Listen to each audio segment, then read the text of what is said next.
இங்கே இந்த பொண்ணு வீட்டில் தனியாக இருக்கும்போது அவங்க அம்மா ஃபோன் பண்ணி வீட்டை விட்டு வெளியே போயிடாத, சாப்பாடு ஆர்டர் பண்ணிக்கோன்னு சொல்கிறாங்க. அதெல்லாம் நான் பார்த்துருமான்னு சொல்லி ஃபோனை கட் பண்ணிடுறா. கொஞ்ச நேரத்தில் அவங்க பாய் ஃப்ரெண்டுக்கு மெசேஜ் பண்ணி வீட்டுக்கு வா, நான் தனியாக தான் இருக்கேன்னு சொல்கிறா. அப்போ காலிங் பில் சத்தம் கேட்குது. போய் கதவை திறந்தா அங்கே பூ விற்கிற ஒரு பொண்ணு ஒருத்தி நிற்கிறா.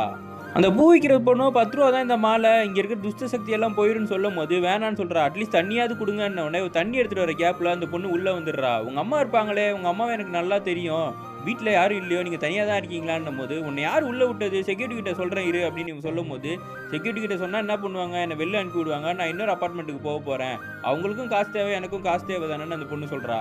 அப்போ இந்த பொண்ணு கேட்குறா, நீ ஏன் படிக்காமல் இந்த மாதிரி மாலை விற்று சுற்றிக்கிட்டு இருக்கேன்னு. எங்கள் அம்மா அப்பாக்கெல்லாம் படிப்பு இருந்து அப்படி என்னை விட்டு இருந்திருப்பாங்களா, நானும் நிம்மதியாக படிச்சுட்டு உங்களை மாதிரி சந்தோஷமாக இங்கே இருந்திருப்பேன்னு அவன் சொல்லிக்கிட்டு இருக்கா. சரி, எதுக்காக நீ காசு சேர்த்துக்கிட்டு இருக்க இந்த மாலையெல்லாம் விற்றுன்னு? உங்கள் அம்மா உடம்பு சரியில்லையா, உன் தம்பியை படிக்க வைக்கணுமா, இல்லை உங்கள் அப்பா உடம்பு சரியில்லையான்னு கேட்டுக்கிட்டு இருக்கும்போது, அதெல்லாம் இல்லை, இன்னொரு விஷயம் அவள் சொல்கிறா.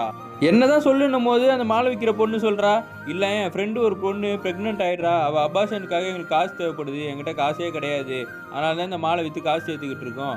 நீங்கள் கூட போன வருஷம் அபார்ஷன் பண்ணீங்களா, மறந்துட்டீங்களா, அவங்க வீட்டில் இருக்கவங்கள எவ்வளோ கஷ்டப்படுவாங்க தெரியுமான்னு.